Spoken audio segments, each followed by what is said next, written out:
ਸੋ ਭਲਿਓ ਮੇਰੀ ਤਰਫੋਂ, ਮੇਰੀ ਫੈਮਿਲੀ ਦੀ ਤਰਫੋਂ ਤੇ ਨੀਦਰਲੈਂਡ ਦੀ ਕਲੀਸਿਆ ਦੀ ਤਰਫੋਂ ਸਾਰੇ ਫੇਸਬੁੱਕ ਤੇ YouTube ਤੇ ਕਲਾਮ ਸੁਣਨ ਵਾਲਿਆਂ ਨੂੰ ਸਲਾਮ ਪਹੁੰਚੇ। YouTube ਤੇ ਮੇਰੇ ਚੈਨਲ ਦਾ ਨਾਂ ਹੈ ਰੱਬ ਦੀਆਂ ਗੱਲਾਂ। ਬੜੀਆਂ ਚੰਗੀਆਂ ਗੱਲਾਂ ਨੇ, ਹਰ ਬੰਦੇ ਦੇ ਕਦਮਾਂ ਲਈ ਚਿਰਾਗ ਤੇ ਰਾਹ ਲਈ ਰੋਸ਼ਨੀ ਹੈ। ਤੇ ਬਾਈਬਲ 'ਚ ਲਿਖਿਆ ਖੁਦਾ ਨੇ ਦੁਨੀਆ ਨਾਲ, ਇਸ ਕਰਕੇ ਖੁਦਾ ਨੇ ਦੁਨੀਆ ਨਾਲ ਮੁਹੱਬਤ ਕੀਤੀ ਤੇ ਦੁਨੀਆ ਵਾਸਤੇ ਉਸਨੇ ਆਪਣਾ ਇਕਲੌਤਾ ਬੇਟਾ ਬਖਸ਼ ਦਿੱਤਾ।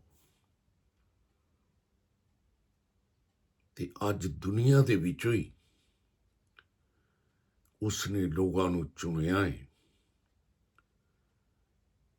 ਜਿਸ ਲਈ ਅਸੀਂ ਰੋਮੀਓ 9:21 ਐਤ ਤੋਂ ਪੜ੍ਹਦੇ ਹਾਂ, ਰੋਮੀਓ ਪੌਲੁਸ ਰਸੂਲ ਦਾ ਖਤ ਰੋਮੀਓ 9:21 ਐਤ ਤੋਂ, ਤੇ ਰਸੂਲ ਕਹਿੰਦਾ ਹੈ ਕੁਮਹਾਰ ਨੇ ਬਣਾਏ ਨੇ ਬਰਤਨ, ਉਹ ਖੁਦਾ ਨੂੰ ਕੁਮਹਾਰ ਕਹਿੰਦਾ ਹੈ। ਤੇ ਉਸਨੇ ਜਿਹੜੇ ਬਰਤਨ ਬਣਾਏ ਨੇ, ਕੁਝ ਉਸਨੇ ਗੁੱਸਾ ਲਾਉਣ ਵਾਸਤੇ ਬਣਾਏ ਨੇ ਤੇ ਕੁਝ ਉਹਨੇ ਰਹਿਮ ਵਾਸਤੇ ਬਰਤਨ ਬਣਾਏ ਨੇ। ਪਰ ਜਿਨ੍ਹਾਂ ਤੇ ਉਹਨੇ ਗੁੱਸਾ ਲਾਉਣਾ ਹੈ, ਤਬਾਹ ਕਰਨਾ ਹੈ, ਗਜ਼ਬ ਲਈ ਬਣਾਏ ਨੇ, ਉਹ ਹਾਲੇ ਤੱਕ ਹਲਾਕ ਨਹੀਂ ਹੋਏ ਤੇ ਖੁਦਾ ਨੇ ਕੀਤਾ ਹੈ ਤਹਮਲ। ਤੇ ਰਸੂਲ ਕਹਿੰਦਾ ਇਹ ਕਿਉਂ ਨਹੀਂ ਹੋਇਆ ਬਈ? ਖੁਦਾ ਦਾ ਬੰਦਾ ਮੁਕੱਦਸ ਯਾਕੂਬ ਕਹਿੰਦਾ ਹੈ ਕਿ ਖੁਦਾਵੰਦ ਆਪਣੇ ਵਾਅਦੇ ਦੇ ਵਿੱਚ ਦੇਰ ਨੀਗਾ ਕਰਦਾ। ਜਿਸ ਤਰ੍ਹਾਂ ਦੀ ਦੇਰ ਬਾਜ਼ ਲੋਕ ਸਮਝਦੇ ਨੇ, ਬਲਕਿ ਤਹਮਲ ਕਰਦਾ ਹੈ। ਤੇ ਇਸ ਕਰਕੇ ਤਹਮਲ ਕਰਦਾ ਹੈ ਕਿ ਫਿਰ ਸਾਰਿਆਂ ਦੀ ਤੋਬਾ ਤੱਕ ਨੌਬਤ ਪਹੁੰਚੇ। ਅੱਜ ਤੱਕ ਜਿਹੜਾ ਤਹਮਲ ਹੈ ਉਹ ਰੱਬ ਦਾ ਸਾਡੇ ਲਈ ਇਸ ਲਈ ਹੈ ਕਿ ਉਹ ਚਾਹੁੰਦਾ ਹੈ ਕਿ ਸਾਡੀ ਤੋਬਾ ਤੱਕ ਨੌਬਤ ਪਹੁੰਚੇ। ਤੇ ਲਿਖਿਆ ਮਿਲਦਾ ਹੈ ਕਿ ਉਸਨੇ ਉਹ ਰਹਿਮ ਦੇ ਬਰਤਨਾਂ ਦੇ ਵਿੱਚੋਂ ਦੌਲਤ ਕੱਢੀ ਤੇ ਫਿਰ ਉਹਨਾਂ ਬਰਤਨਾਂ 'ਚ ਪਾ ਦਿੱਤੀ, ਤਾਂ ਕਿ ਇਹ ਬਰਤਨ ਵੀ ਤਬਾਹ ਨਾ ਹੋਣ। ਤੇ ਰਸੂਲ ਕਹਿੰਦਾ ਯਾਨੀ ਸਾਡੇ ਜ਼ਰੀਏ ਨਾ ਫਕਤ ਜਿਨ੍ਹਾਂ ਨੂੰ ਕਹਿੰਦਾ ਯਹੂਦੀਆਂ ਦੇ ਵਿੱਚੋਂ ਉਹਨੇ ਬੁਲਾਇਆ, ਬਲਕਿ ਗੈਰ ਕੌਮਾਂ ਦੇ ਵਿੱਚੋਂ ਵੀ ਬੁਲਾ ਲਿਆ ਕਿ ਅੱਜ ਉਹ ਲੋਕ ਵੀ ਮੈਦਾਨ 'ਚ ਆਉਣ, ਖੁਦਾ ਦੇ ਵਿੱਚ ਆਉਣ। ਉਹ ਲੋਕ ਵੀ ਰਹਿਮ ਦੇ ਬਰਤਨ ਬਣਨ, ਉਹ ਲੋਕ ਵੀ ਲੋਕਾਂ ਨੂੰ ਬਚਾਉਣ, ਕਿਉਂਕਿ ਰਸੂਲ ਨੇ ਸਾਫ਼ ਤੌਰ ਤੇ ਕਹਿ ਦਿੱਤਾ ਹੈ। ਕਿਉਂਕਿ ਇਸਤਿਸ਼ਨਾ ਦੀ ਕਿਤਾਬ ਜਿਸ ਵੇਲੇ ਇਸਤਿਸ਼ਨਾ ਉਸਦਾ 23 ਬਾਬ 7 ਐਤ ਤੋਂ ਪੜ੍ਹਨਾ ਸ਼ੁਰੂ ਕਰੀਏ, ਲਿਖਿਆ ਹੈ ਤੂੰ ਕਿਸੇ ਉਦੂਮੀ ਦੇ ਨਾਲ ਨਫ਼ਰਤ ਨਾ ਰੱਖੀ, ਕਿਉਂਕਿ ਉਹ ਤੇਰਾ ਭਾਈ ਹੈ। ਤੂੰ ਕਿਸੇ ਮਿਸਰੀ ਦੇ ਨਾਲ ਨਫ਼ਰਤ ਨਾ ਰੱਖੀ, ਕਿਉਂਕਿ ਤੂੰ ਉਸ ਦੇ ਮੁਲਕ ਵਿੱਚ ਪਰਦੇਸੀ ਹੋ ਕੇ ਰਿਹਾ ਵਾਂ। ਉਹਨਾਂ ਦੀ ਤੀਸਰੀ ਪੁਸ਼ਤ ਦੇ ਲੜਕੇ ਜਿਹੜੇ ਪੈਦਾ ਹੋਏ ਨੇ, ਉਹ ਖੁਦਾਵੰਦ ਦੀ ਜਮਾਤ ਦੇ ਵਿੱਚ ਆਵਣਗੇ। ਹੁਣ ਤੇ ਬੜੀਆਂ ਪੁਸ਼ਤਾਂ ਹੀ ਗੁਜ਼ਰ ਗਈਆਂ ਬਈ। ਖੁਦਾ ਨੇ ਤਾਂ ਆਖਿਆ ਸੀਗਾ ਠੀਕ ਹੈਗਾ, ਉਹੀ ਰੁਤਬਾ, ਉਹੀ ਮਕਾਮ ਜਿਹੜਾ ਤੁਹਾਡੇ ਕੋਲ ਹੈ, ਤੁਸੀਂ ਮੇਰੀ ਜਮਾਤ ਦੇ ਵਿੱਚ ਹੋ। ਤੇ ਅਦੂਮੀ ਤੇ ਮਿਸਰੀ ਵੀ, ਜਿੱਥੇ ਤੁਸੀਂ ਪਰਦੇਸੀ ਤੇ ਮੁਸਾਫਰ ਹੋ, ਇਹ ਵੀ ਖੁਦਾਵੰਦ ਦੀ ਜਮਾਤ 'ਚ ਆ ਜਾਣਗੇ। ਇਸੇ ਕਰਕੇ ਰਸੂਲ ਨੇ ਬਹੁਤ ਖੂਬਸੂਰਤੀ ਨਾਲ ਵਾਜ਼ਿਹ ਤੌਰ ਤੇ ਕਹਿ ਦਿੱਤਾ ਤੇ ਫਿਰ ਯੋਇਲ ਨਬੀ 2 ਬਾਪ 28 ਐਤ ਨੂੰ ਪੜ੍ਹ ਲਓ। ਲਿਖਿਆ ਹੈ ਆਖਰੀ ਦਿਨਾਂ ਦੇ ਵਿੱਚ ਇਸ ਤਰ੍ਹਾਂ ਹੋਵੇਗਾ ਕਿ ਮੈਂ ਆਪਣੀ ਰੂਹ ਨੂੰ ਹਰ ਫਰਦ ਬਸ਼ਰ ਉੱਤੇ ਨਾਜ਼ਲ ਕਰ ਦਿਆਂਗਾ, ਆਪਣੀ ਰੂਹ ਨੂੰ, ਤਾਂ ਕਿ ਤੁਹਾਡੇ ਬੇਟੇ ਤੇ ਬੇਟੀਆਂ ਨਬੂਵਤ ਕਰਨ। ਬੇਟੇ ਤੇ ਬੇਟੀਆਂ,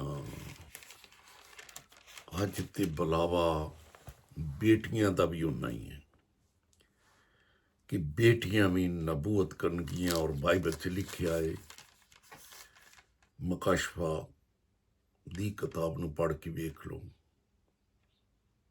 ਯਸੂ ਦੀ ਗਵਾਹੀ, ਯਸੂ ਦੀ ਗਵਾਹੀ, ਮਕਾਸ਼ਫਾ 19 ਬਾਬ 10 ਐਤ ਪੜ੍ਹ ਲਓ। ਯਸੂ ਦੀ ਗਵਾਹੀ ਨਬੂਵਤ ਦੀ ਰੂਹ ਹੈ, ਯਸੂ ਦੀ ਗਵਾਹੀ ਦੇਣੀ। ਪੌਲੁਸ ਰਸੂਲ ਪਹਿਲਾ ਕਰੰਥੀਓ ਪਹਿਲਾ ਹੀ ਬਾਬ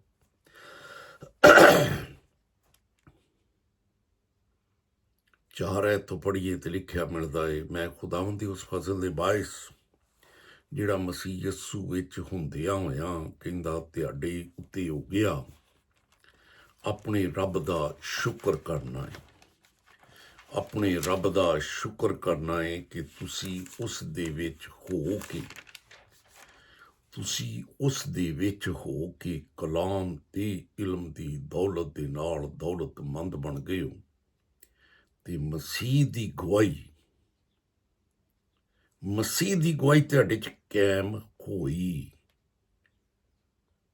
ਅਗਰ ਅਸੀਂ ਮਸੀਹੀਅਤ ਕਲਾਉਂਦੇ ਹਾਂ ਤੇ ਮਸੀਹ ਦੀ ਗਵਾਹੀ ਸਾਡੀ ਜ਼ਿੰਦਗੀ 'ਚ ਹੈ ਹੀ ਕੋਈ ਨਹੀਂ। ਮਸੀਹ ਦੀ ਗਵਾਹੀ ਹੈ ਹੀ ਕੋਈ ਨਹੀਂ। ਲਿਖਿਆ ਮਸੀਹ ਦੀ ਗਵਾਹੀ ਤੁਹਾਡੇ 'ਚ ਕਾਇਮ ਹੋਈ। ਔਰ ਮਸੀਹ ਦੀ ਗਵਾਹੀ ਦੇ ਬਾਰੇ ਮਕਾਸ਼ਫਾ 19 ਬਾਬ 10 ਐਤ 'ਚ ਲਿਖਿਆ ਮਿਲਦਾ ਹੈ,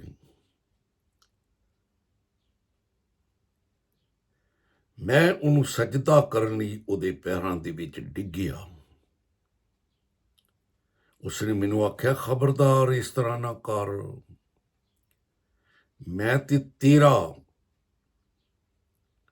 ਉਹ ਫਰਿਸ਼ਤੇ ਦੇ ਕਦਮਾਂ 'ਚ ਡਿੱਗਿਆ। ਉਹਨੇ ਆਖਿਆ, ਮੈਂ ਤੇਰਾ ਤੇ ਤੇਰੇ ਉਹਨਾਂ ਭਰਾਵਾਂ ਦਾ ਹਮ ਖਿਦਮਤ ਆ, ਜਿੱਦਾਂ ਮੈਨੂੰ ਸੁਨੇਹਾ ਮਿਲਿਆ ਮੈਂ ਤੈਨੂੰ ਦੇ ਦਿੱਤਾ ਹੈ। ਇਸੇ ਤਰ੍ਹਾਂ ਹੀ ਉਹ ਜਿਹੜੇ ਮਸੀਹ ਦਾ ਸੁਨੇਹਾ ਲੈ ਕੇ ਜਾਂਦੇ ਨੇ, ਮੇਰੇ ਤਰ੍ਹਾਂ ਹਮ ਖਿਦਮਤ ਨੇ।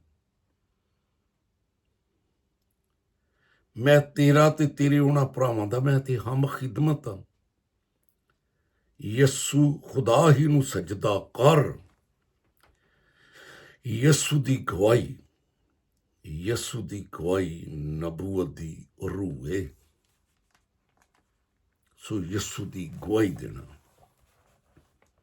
ਇਸੇ ਕਰਕੇ ਪਹਿਲਾ ਕਰੰਥੀਓ ਪਹਿਲਾ ਹੀ ਬਾਬ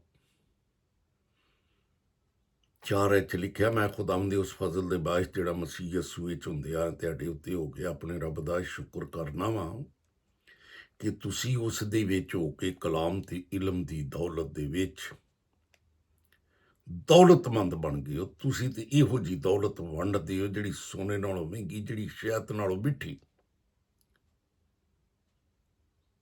ਇਹ ਦੌਲਤ ਇਮਾਲ 26 ਬਾਪ 17 ਤੇ 18 ਐਤ ਨੂੰ ਪੜ੍ਹ ਕੇ ਵੇਖ ਲਓ।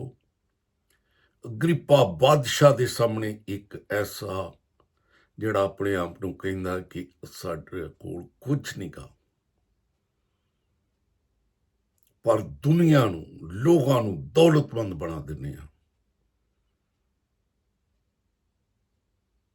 ਅਸੀਂ ਤਮਾਸ਼ਾ ਬਣੇ ਹੋਏ। ਪੌਲੁਸ ਰਸੂਲ ਕਹਿੰਦਾ ਹੈ, ਸਾਡੇ ਕੋਲ ਦੁਨੀਆ ਦਾ ਮਾਲ ਨਹੀਂ। ਪਰ ਉਸ ਬਾਦਸ਼ਾਹ ਨੂੰ ਕਹਿੰਦਾ ਹੈ ਕਿ ਉਸਨੇ ਮੇਰੇ ਨਾਲ ਵਾਅਦਾ ਕੀਤਾ ਹੈ। ਇਮਾਲ 26 ਬਾਪ 17 ਤੇ 18 ਐਤ। ਉਸਨੇ ਮੇਰੇ ਨਾਲ ਵਾਅਦਾ ਕੀਤਾ ਹੈ ਕਿ ਮੈਂ ਤੈਨੂੰ ਇਸ ਉਮਤ ਤੋਂ ਤੇ ਗੈਰ ਕੌਮਾਂ ਤੋਂ ਬਚਾਉਂਦਾ ਰਵਾਂਗਾ, ਤੇ ਜਿਨ੍ਹਾਂ ਦੇ ਕੋਲ ਮੈਂ ਤੈਨੂੰ ਘੱਲਣ ਡਿਆ ਤੂੰ ਉਹਨਾਂ ਦੀਆਂ ਅੱਖਾਂ ਖੋਲ ਦੇਵੇਂਗਾ। ਇਹ ਦੂਸਰੀ ਦੌਲਤ ਅੱਖਾਂ ਨਹੀਂ ਖੋਲਦੀ, लेकिन कलाम ते इलम दी दौलत अखां खोलदी है ताकि शैतान दे इख्तियार दे विचों लोग आजाद होण। ये दौलत एक कलाम लोगों नूं आजाद करवाउंदा है ते गुनाहां दी माफी ते मुकद्दसाना शरीक हो के मीरास दे हिस्सेदार इस सोने दियां सड़कां हीरे जवाहरात दे मकानां दा वारस बनाउंदा है कलाम। ये दौलत इसे 5:14 च लिखिया है, ये दौलत एक कलाम ते जिंदगी दियां गल्लां सुत्तियां नूं जगाउंदियां ने, मुर्दियां च जान पा दिंदियां हैं। फिर मसीह दा नूर उन्हां दी उत्ते चमकदा है क्योंकि यस्सु दी गवाही दिंदे आ। यस्सु दी गवाही नबूवत दी रूह है। इस करके कलाम ते इलम दी कहंदा दौलत ना तुसी दौलतमंद बन गए हो, मसीह दी गवाही तुहाडे च कायम होई इत्थों तक कि तुसी किसे नेमत दे विच घट निगे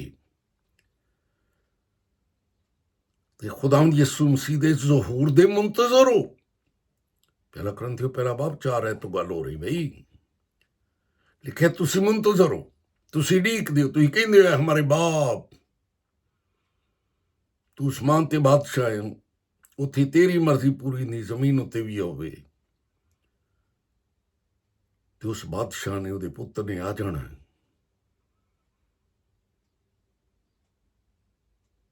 ते फिर लिखिया है मसीह दी गवाही तुहाडे च कायम होई इत्थों तक कि तुसी किसे नेमत दे विच घट नहीं गए। खुदावंद यीशु मसीह दे ज़हूर दे उस बादशाह दे ज़हूर दे तुसी मुंतजर हो। ते फिर इहो गवाही इहो कलाम तुहानूं आखिर तक कायम भी रखेगा, जिहड़ा सुनाउण डे जिहड़ी दौलत वंडण डे हो। ते उस दिन जिस दिन वो आवेगा तुसी बेइल्जाम ठहरोगे। क्यों मैं बेइल्जाम ठहरांगे? यिर्मयाह 23:28 च लिखिया मिलदा, जिस नबी को ख्वाब दस्से जेदे कोल मेरा कलाम है गाए, मेरे कलाम नूं ध्यानदारी ना सुना दवे। अज मौका है कलाम नूं ध्यानदारी ना सुनाउण दा, अज वेला है ਉਹ ਬਰਤਨ ਬਣਨ ਦਾ ਜਿਨ੍ਹਾਂ ਦੇ ਬਾਰੇ ਅਸੀਂ ਰੋਮੀਓ 9:21 ਐਤ ਤੋਂ ਪੜ੍ਹਨ ਡਏ ਸੀ ਕਿ ਉਸ ਕੁਮਾਰ ਨੇ ਬਰਤਨ ਬਣਾਏ। ਉਹਨਾਂ ਬਰਤਨਾਂ ਦੇ ਵਿੱਚ ਕੁਝ ਉਹਨੇ ਗੁੱਸਾ ਲਾਉਣ ਲਈ ਕਿ ਮੈਂ ਤਬਾਹ ਕਰ ਦੇਣੇ, ਬਰਬਾਦ ਕਰ ਦੇਣੇ ਆ, ਕੁਝ ਬਰਤਨ ਉਹਨੇ ਰਹਿਮ ਲਈ ਬਣਾਏ ਤੇ ਫਿਰ ਉਹਨਾਂ ਰਹਿਮ ਤੇ ਬਰਤਨਾਂ ਦੇ ਵਿੱਚੋਂ ਉਹ ਦੌਲਤ ਕੱਢਦਾ ਏ ਤੇ ਆਪਣਾ ਗੁੱਸਾ ਨਹੀਂ ਲਾਉਂਦਾ ਬਲਕਿ ਉਹ ਦੌਲਤ ਕੱਢਦਾ ਏ ਤੇ ਦੂਸਰੇ ਬਰਤਨਾਂ ਦੇ ਵਿੱਚ ਪਾ ਦਿੰਦਾ ਏ। ਉਹਨਾਂ ਬਰਤਨਾਂ ਦੇ ਵਿੱਚੋਂ ਉਹ ਦਿਖਾਉਂਦਾ ਹੈ ਕਿ ਵੀ ਕਿਹਨਾਂ ਬਰਤਨਾਂ ਦੇ ਵਿੱਚ ਉਹ ਦੌਲਤ ਹੈ ਜਿਨ੍ਹਾਂ ਦੇ ਵਸੀਲੇ ਤੁਸੀਂ ਬਚ ਸਕਦੇ ਹੋ। ਰੋਮੀਓ 9:23 ਦੀ ਹੁਣ ਮੈਂ ਗੱਲ ਕਰਨ ਡਿਆ ਏ ਤੇ 24 ਕਹਿੰਦਾ ਯਾਨੀ ਸਾਡੇ ਜ਼ਰੀਏ ਨਾਲ ਆਓ ਅੱਜ ਵੇਲਾ ਏ ਲੋਕਾਂ ਨੂੰ ਬਚਾਉਣ ਦਾ ਜ਼ਰੀਆ ਬਣ ਜਾਈਏ। ਯਾਨੀ ਸਾਡੇ ਜ਼ਰੀਏ ਨਾਲ ਜਿਨ੍ਹਾਂ ਨੂੰ ਉਸਨੇ ਨਾ ਫਕਤ ਯਹੂਦੀਆਂ ਦੇ ਵਿੱਚੋਂ ਬਲਕਿ ਗੈਰ ਕੌਮਾਂ ਦੇ ਵਿੱਚੋਂ ਵੀ ਬੁਲਾਇਆ ਕਿ ਤੁਸੀਂ ਵੀ ਬਚਾਓ ਲੋਕਾਂ ਨੂੰ। ਤੁਹਾਡਾ ਦਰਜਾ ਵੀ ਉਨਾ ਹੀ ਹੋ ਜਾਏਗਾ ਕਿਉਂਕਿ ਲਿਖਿਆ ਯਿਸੂ ਦੀ ਗਵਾਹੀ ਨਬੂਵਤ ਦੀ ਰੂਹ ਹੈ। ਅੱਜ ਵਕਤ ਹੈ ਅਗਰ ਆਪਣੇ ਆਪ ਨੂੰ ਮਸੀਹ ਤੇ ਕਲਾਉਂਦੇ ਆ ਤੇ ਮਸੀਹ ਦੀਆਂ ਗੱਲਾਂ ਨੂੰ ਤਾਂ ਕਬੂਲ ਹੀ ਨਹੀਂ ਕਰਦੇ, ਰੱਦ ਕਰਨੇ, ਤਰਕ ਕਰਨੇ, ਤੇ ਫਿਰ ਬਾਈਬਲ 'ਚ ਸਾਫ਼ ਤੌਰ ਤੇ ਲਿਖਿਆ ਮਿਲਦਾ ਹੈ। ਯਿਰਮੀਆ 12:7 ਤੇ 8 ਦੇ ਵਿੱਚ ਖੁਦਾ ਕਹਿੰਦਾ ਮੈਂ ਆਪਣੇ ਲੋਕਾਂ ਨੂੰ ਤਰਕ ਕੀਤਾ, ਮੈਂ ਆਪਣੀ ਮਿਰਾਸ ਨੂੰ ਰੱਦ ਕੀਤਾ। ਕਿਉਂ ਬਈ? ਕਿਉਂਕਿ ਇਹਨਾਂ ਕਲਾਮ ਨੂੰ ਤਰਕ ਕੀਤਾ। ਆਵਾਜ਼ ਤੇ ਅਬਰਾਨੀਓ 3:15 ਨੂੰ ਪੜ੍ਹੋ। ਅਗਰ ਅੱਜ ਤੂੰ ਉਹਦੀ ਆਵਾਜ਼ ਨੂੰ ਸੁਣਨਾ, ਆਵਾਜ਼ ਤੇ ਉਹਦੀ ਸੁਣੀ ਨਾ, ਆਪਣੇ ਦਿਲਾਂ ਨੂੰ ਸਖਤ ਨਾ ਕਰ, ਦਿਲ ਤਾਂ ਕਰ ਲੈ ਸਖਤ, ਕਲਾਮ ਨੂੰ ਕਰ ਦਿੱਤਾ ਰੱਦ, ਤਰਕ ਕਰ ਦਿੱਤਾ, ਇਨਸਾਨੀ ਅਹਿਕਾਮ ਦੀ ਤਲੀਮ ਦਿੱਤੀ, ਨਹੀਂ ਨਹੀਂ ਨਹੀਂ ਆਹ ਬੰਦਿਆਂ ਦੀਆਂ ਗੱਲਾਂ ਠੀਕ ਹੈ, ਕਲਾਮ ਦੀ ਨਹੀਂ ਠੀਕ। तो फिर ऐसा चाहे वो जिन्ना मर्जी जी मैं मसीही खानदान च पैदा होया वो मसीह की गवाही तो तेरे च कायम नहीं। पहला तिमोथी 4 बाब 16 तेन पढ़ो लिखिया अपनी तलीम की खबरगिरी कर, तलीम का पता ही कोई नहीं। तो फिर ਉਹਦੇ ਤੇ ਕਾਇਮ ਰਹਿ ਜਿਹੜੀ ਤੇਰੀ ਤਾਲੀਮ ਹੈ ਉਹਦੇ ਨਾਲ ਤੂੰ ਆਪਣੀ ਤੇ ਆਪਣੇ ਸੁਣਨ ਵਾਲੇ ਜਿਨ੍ਹਾਂ ਨੂੰ ਅੱਗੇ ਤੂੰ ਸੁਣਾਵੇਂਗਾ ਨਜਾਤ ਦਾ ਸਵਾਬ ਬਣੇਗਾ। ਤੂੰ ਲੋਕਾਂ ਨੂੰ ਨਜਾਤ ਦੇਵੇਂਗਾ। ਯਿਸੂ ਮਸੀਹ ਨਜਾਤ ਦੇਂਦਾ, ਤੂੰ ਨਜਾਤ ਦੇਵੇਂਗਾ। ਐਵੇਂ ਨਹੀਂ ਆਖਿਆ ਸੀ ਕਿ ਵੀ ਮਿਸਰੀ ਅਦੂਮੀ ਤੁਹਾਡੀ ਤੀਸਰੀ ਚੌਥੀ ਪੁਸਤਕ ਇਹ ਵੀ ਖੁਦਾਵੰਦ ਦੀ ਜਮਾਤ ਦੇ ਵਿੱਚ ਆ ਜਾਣਗੇ। ਤੇ ਰਸੂਲ ਕਹਿੰਦਾ ਹੈ ਉਸਨੇ ਨਾ ਸਿਰਫ ਯਹੂਦੀਆਂ ਦੇ ਵਿੱਚੋਂ ਬਲਕਿ ਗੈਰ ਕੌਮਾਂ ਦੇ ਵਿੱਚੋਂ ਵੀ ਬੁਲਾ ਲਿਆ ਤਾਂ ਕਿ ਉਹ ਵੀ ਉਸੇ ਮਕਾਮ ਨੂੰ ਹਾਸਲ ਕਰਨ, ਉਸੇ ਰੂਹ ਨੂੰ ਹਾਸਲ ਕਰਨ ਜਿਹੜਾ ਉਸ ਵੇਲੇ ਯਹੂਦੀਆਂ ਦੇ ਲੋਕਾਂ ਤੇ ਨਾਜ਼ਲ ਹੋਇਆ ਸੀ। ਯੂਐਲ ਨਬੀ ਕਹਿੰਦਾ ਤੁਹਾਡੇ ਬੇਟੇ ਤੇ ਬੇਟੀਆਂ 2 ਬਾਪ 28 ਐਤ ਨੂੰ ਪੜੋ ਨਬੂਵਤ ਕਰਨ। ਉਹ ਬਰਤਨ ਬਣ ਗਏ ਜਿਹੜੇ ਰਹਿਮ ਦੇ ਬਰਤਨ, ਉਹਨਾਂ ਦੇ ਅੰਦਰੋਂ ਕਲਾਮ ਨਿਕਲੇਗਾ ਜਿਹੜਾ ਸੁੱਤਿਆਂ ਨੂੰ ਜਗਾ ਦੇਗਾ। ਇਬਸੀ 5 ਬਾਬ 14 ਐਤ ਨੂੰ ਪੜੋ ਜਿਹੜਾ ਮੁਰਦਿਆਂ 'ਚ ਜਾਨ ਪਾ ਦੇਗਾ। ਔਰ ਉਸ ਕਲਾਮ ਨਾਲ ਮਸੀਹ ਦਾ ਨੂਰ ਫਿਰ ਲੋਕਾਂ ਦੇ ਉੱਤੇ ਚਮਕੇਗਾ। ਜਿਹੜਾ ਕਲਾਮ ਨੂੰ ਰੱਦ ਕਰੇਗਾ, ਤਰਕ ਕਰੇਗਾ। ਯਰਮੀਆ 12 ਬਾਬ 7 8 ਦੀ ਗੱਲ ਹੋ ਰਹੀ ਸੀ। ਖੁਦਾ ਕਹਿੰਦਾ ਮੈਂ ਆਪਣੇ ਲੋਕਾਂ ਨੂੰ ਤਰਕ ਕੀਤਾ, ਮੈਂ ਆਪਣੀ ਮਿਰਾਸ ਨੂੰ ਰੱਦ ਕੀਤਾ, ਮੈਂ ਆਪਣੇ ਦਿਲ ਦੀ ਮਹਬੂਬਾ ਨੂੰ ਕਹਿੰਦਾ ਇਹਨਾਂ ਦੇ ਦੁਸ਼ਮਣਾਂ ਦੇ ਹਵਾਲੇ ਕਰ ਦਿੱਤਾ। ਕਹਿੰਦਾ ਮੇਰੀ ਮਿਰਾਸ ਅਸੀਂ ਤੇ ਸਾਡਾ ਦਾਦਾ ਮਸੀਹੀ ਪੜਦਾਦਾ ਮਸੀਹੀ ਤੇ ਪਤਾ ਹੀ ਨਹੀਂ ਤਲੀਮ ਦਾ।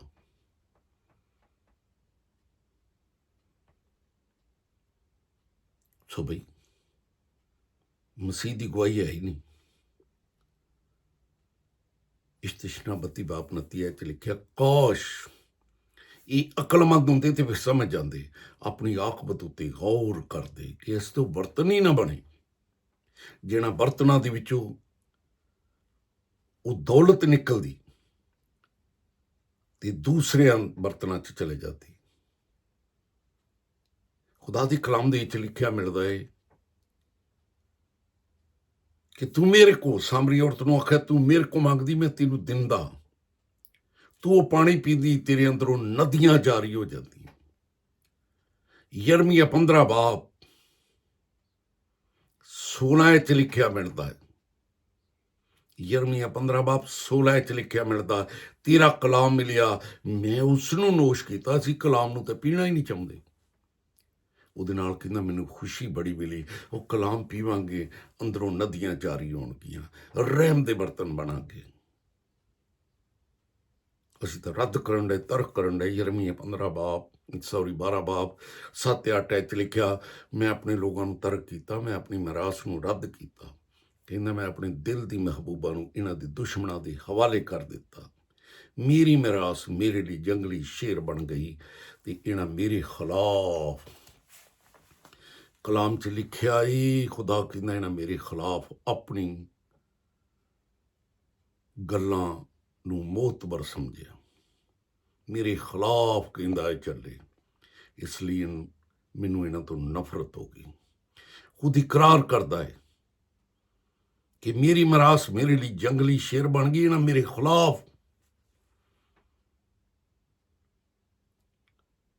ਖਿਲਾਫ ਚੱਲੇ, ਮੇਰੇ ਕਲਾਮ ਨੂੰ ਰੱਦ ਕੀਤਾ, ਮੇਰੇ ਕਲਾਮ ਨੂੰ ਤਰਕ ਕੀਤਾ।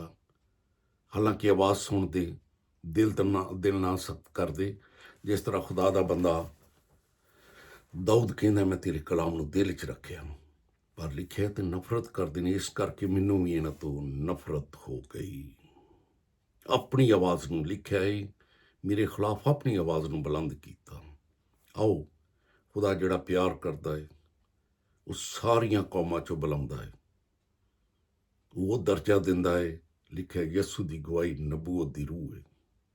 ਤੁਹਾਡੇ ਬੇਟੇ ਤੇ ਬੇਟੀਆਂ ਨਬੂਵਤ ਕਰਨਗੇ, ਖਾ ਕਿਸੇ ਕੌਮ 'ਚੋਂ, ਕਿਉਂਕਿ ਕੌਮ ਬਣੀ ਇਸਰਾਇਲ ਨੇ ਦੱਸਿਆ ਸੀ ਕਿ ਅਦੂਮੀ ਮਿਸਰੀ ਇਹਨਾਂ ਤੋਂ ਨਫ਼ਰਤ ਨਾ ਕਰਿਓ। ਖੁਦਾ ਇਹਨਾਂ ਨੂੰ ਆਪਣੀ ਜਮਾਤ 'ਚ ਲਿਆਏਗਾ, ਆਪਣੇ ਸਿਰਾਂ 'ਚ ਚੁਕਾਵਾਂਗੇ। ਮੈਂ ਦੁਆ ਕਰਾਂਗਾ ਆਪਣੇ ਆਪ ਨੂੰ ਪਛਾਣੀਏ, ਆਪਣੀ ਤੇ ਆਪਣੀ ਤਲੀਮ ਦੀ ਖਬਰਗਿਰੀ ਕਰੀਏ, ਉਸ ਤੇ ਕਾਇਮ ਹੋ ਜਾਈਏ। ਲਿਖਿਆ ਤੁਸੀਂ ਆਪਣੀ ਤੇ ਆਪਣੇ ਸੁਣਨ ਵਾਲਿਆਂ ਦੀ, ਪਹਿਲਾਂ ਤਿਮੋਥੀ 4:16 ਪੜ੍ਹ ਲਓ। ਕਹਿੰਦਾ ਜਦੋਂ ਇਹ ਤੇ ਕਾਇਮ ਹੋ ਜਾਓਗੇ, ਤੁਸੀਂ ਆਪਣੀ ਵੀ ਤੇ ਆਪਣੇ ਸੁਣਨ ਵਾਲਿਆਂ ਦੀ, ਜਿਹਨਾਂ ਨੂੰ ਅੱਗੇ ਤੁਸੀਂ ਸੁਣਾ ਲਓਗੇ, ਤੇ ਤੁਹਾਡੇ ਅੰਦਰੋਂ ਕਲਾਮ ਨਿਕਲੇਗਾ, ਤੁਸੀਂ ਨਜਾਤ ਦਾ ਸਵਾਬ ਬਣੋਗੇ।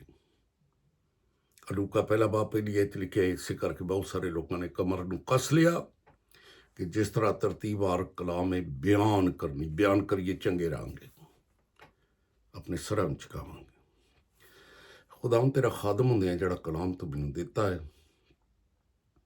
ਮੈਂ ਪੂਰੀ ਦਿਆਨਦਾਰੀ ਨਾਲ ਤੇਰੇ ਲੋਕਾਂ ਤੱਕ ਪਹੁੰਚਾਇਆ, ਸੇਮਾਨ ਨਾਲ ਪਹੁੰਚਾਇਆ ਹੈ ਕਿ ਤੇਰਾ ਕਲਾਮਬੰਦ ਜ਼ਿਹਨਾਂ ਨੂੰ ਖੋਲ੍ਹਦਾ। ਜਦੋਂ ਜ਼ਿਹਨ ਖੋਲ੍ਹਦੇ ਨੇ ਲੋਕ ਕਿਤਾਬ ਮੁਕੱਦਸ ਦੀਆਂ ਗੱਲਾਂ ਨੂੰ ਸਮਝਦੇ ਨੇ, ਦੂਸਰਿਆਂ ਨੂੰ ਦੱਸਦੇ ਨੇ, ਤੇਰੀ ਨਜ਼ਰ ਵਿੱਚ ਫਿਰ ਦਿਆਨਤਦਾਰ ਬਣ ਜਾਂਦੇ ਨੇ। ਜਦੋਂ ਦੱਸਦੇ ਨੇ,